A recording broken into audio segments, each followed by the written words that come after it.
ఓం శాంతి. ఈరోజు అక్టోబర్ 15వ తేదీ 2023 అవ్యక్త మురళి సారాంశము.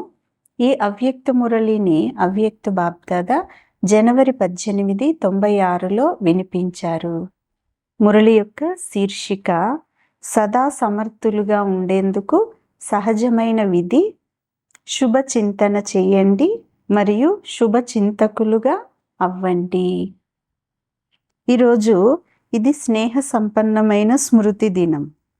నలువైపులా ఉన్న పిల్లల స్నేహము, వారి హృదయం యొక్క ధ్వని బాప్దాదా వద్దకు చేరుకున్నాయి. ఈ స్నేహము సుఖస్వరూప స్నేహం. బాప్దాదా ఈ రోజును స్మృతి దినమని, అలాగే సమర్థ దినమని అంటారు. ఎందుకంటే ఈరోజు బ్రహ్మాబాబా తమ సాకార స్వరూపంలో అన్ని కార్యాలను చేసేటటువంటి సమర్థతను అనగా శక్తులను సాకార రూపంలో పిల్లలకు అర్పించిన రోజు. ఈ రోజును స్మృతి దినము అంటే తండ్రిని ప్రత్యక్షం చేసేటటువంటి పిల్లలు అనేటటువంటి వరదానమును పొందినటువంటి రోజు అని ఈ రోజును అంటారు. సాకార రూపంలో పిల్లల్ని ముందుంచారు మరియు ఫరిస్తా రూపంలో తమ పిల్లల సేవను మరియు విశ్వ సేవను ప్రారంభించారు. ఈ జనవరి 18 నాడు బ్రహ్మాబాబా సంపూర్ణ నష్టామోహ స్మృతి స్వరూపంగా అయ్యారు. భగవద్గీతలోని 18 అధ్యాయాల సారము భగవంతుడు అర్జునుడిని నష్టామోహ స్మృతి స్వరూపుడిగా చేశారు. ఇది జనవరి 18 యొక్క స్మృతి చిహ్నమే అంటున్నారు బాబా. ప్రేమలో స్వార్థం ఉంది అంటే దానిని మోహం అంటారు. కానీ బ్రహ్మాబాబాకు స్వార్థం లేదు. సేవార్థంగా పిల్లలపై చాలా స్నేహం అనేది ఉండేది.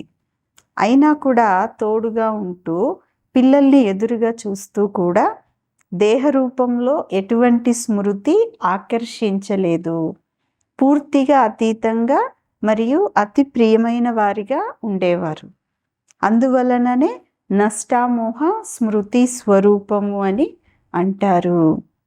ఈ అవ్యక్త దినము అజ్ఞాని ఆత్మలను పరమాత్మ కార్యం వైపుకు మేల్కొల్పేటటువంటి రోజు. ఎందుకంటే ఎక్కువ మంది ప్రజలు బ్రహ్మాబాబాని చూసి బ్రహ్మకుమారిల పరమాత్మ ఈ బ్రహ్మయే, ఈ బ్రహ్మకుమారీలు బ్రహ్మనే భగవంతుడిగా భావిస్తారు అని అనుకునేవారు. బ్రహ్మాబాబా సాకార పాత్ర పూర్తి అయిన తరువాత అంటే పాత్ర పరివర్తన అయిన తరువాత వీరిని ఏదో ఒక శక్తి నడిపిస్తూ ఉంది అని తెలుసుకున్నారు. ఇప్పుడు కూడా పరమాత్మని తెలుసుకోలేదు, కానీ ఏదో ఒక శక్తి కార్యం అనేది చేస్తూ ఉంది. ఆ శక్తి ఏమిటి అనేది చూస్తూ ఉన్నారు, ఆలోచిస్తున్నారు. చివరికంతూ అర్థం చేసుకోవాల్సిందే కదా అంటారు బాబా. ఒకవేళ బ్రహ్మాబాబా ఫరిస్తా రూపాన్ని ధారణ చేసి ఉండకపోతే ఇంతమంది ఆత్మలు ఇక్కడికి చేరుకోలేరు. ఎందుకంటే వాయుమండలం యొక్క తరంగాలు ఈ విశ్వక్రాంతి కార్యాన్ని తేలిక చేస్తూ ఉన్నాయి కదా. బ్రహ్మాబాబా ముఖ్యంగా పిల్లల భాగ్యాన్ని మేల్కొల్పేందుకు ఫరిస్తాగా అయినారు. ఫరిస్తా రూపంలో సేవలో వచ్చిన తీవ్రమైన వేగాన్ని మీరు కూడా చూస్తూ ఉన్నారు కదా. వేగము తీవ్రమైందా లేక తగ్గిందా? తీవ్రమే అయింది కదా. తీవ్రమైంది కనుకనే మీరు ఇక్కడికి చేరుకున్నారు అంటున్నారు బాబా. బ్రహ్మాబాబా అవ్యక్తమైపోయారు. బ్రహ్మాబాబా అవ్యక్తమైపోయారు అని బయట వారిలాగా అనుకోవటం కాదు. మేము కూడా బ్రహ్మాబాబా సమానంగా నష్టామోహ స్మృతి స్వరూపులుగా అవుతాము అనేది బ్రహ్మాబాబాను అనుసరించే ఉల్లాస ఉత్సాహాలు మీలో రావాలి అంటున్నారు బాబా. ఈరోజు ప్రాక్టికల్గా ఈ పాఠాన్ని చదువుకునేటటువంటి రోజైంది కదా. ఈరోజు సేవలో బ్రహ్మాబాబాకు తోడుగా అయ్యేటటువంటి రోజు. మీరందరూ కూడా బాబాకు సహచరులే కదా, అంటే తోడుగుండేవారే కదా, లేదా సాక్షులుగా అయినారా? బాబా జతలో ఉండి కార్యం చేసేవాళ్ళ లేదా కార్యం చూసేవారా? సేవలో సహచరులు మరియు మాయ తీసుకొచ్చేటటువంటి పరిస్థితులలో సాక్షులు కదా. మాయ భయంకర రూపంలో వచ్చినా కూడా సదా సాక్షులుగా అయ్యి మాయ యొక్క ఆటను ఆడండి అంటున్నారు బాబా. సాక్షిగా అయ్యి ఆట ఆడితే దాంట్లో మజా వస్తుంది. మాయ వచ్చేసింది అని అనుకుంటే భయపడతారు.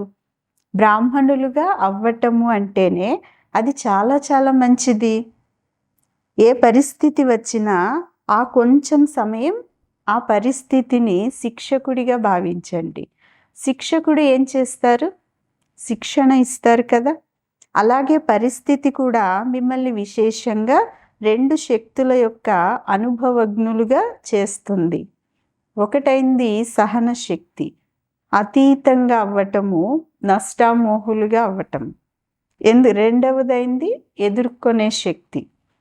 ఈ 2 పాఠాలని చదివించేదానికి పరిస్థితి శిక్షకుడిగా అయింది అనేది తెలుసుకోవాలి.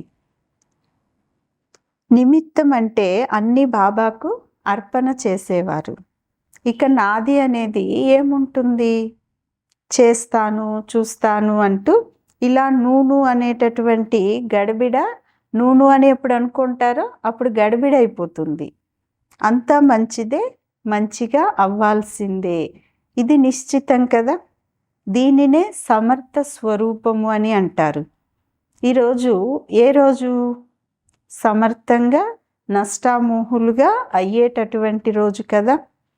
బ్రహ్మబాబా ఫరిస్తాగా అవ్వటము డ్రామాలో పరమాత్మ కార్యాన్ని ప్రత్యక్షం చేయటానికి నిమిత్తమైంది ఈరోజు అంటున్నారు బాబా. డ్రామాలో మొదట మాధ్యమంగా సాకార బ్రహ్మ ఉండేవారు, కానీ ఇప్పుడు అదే బ్రహ్మ ఫరిస్తా రూపంలో ఉన్నారు. సదా ఇలా సమర్థులుగా ఉండండి. మరియు సమర్థులుగా ఉండేందుకు సహజమైన విధి 2 మాటలను స్మృతిలో ఉంచుకోండి. ఆ 2 మాటలు ఏమిటి అని మీకు తెలుసు కూడా, కొత్త విషయాలేవి కాదు కదా. మొదటిది శుభ చింతన. నెగిటివ్ని పాజిటివ్గా చేయండి. దీనినే శుభ చింతన అని అంటారు. నెగిటివ్ పాజిటివ్గా అవ్వగలదు కదా, మార్చగలరు. కర్మలు చేస్తున్నప్పుడు కూడా కేవలం శుభ చింతనయే జరుగుతుందా అనేదాన్ని పరిశీలించుకోవాలి. రెండవది అందరి పట్ల శుభ చింతకులు.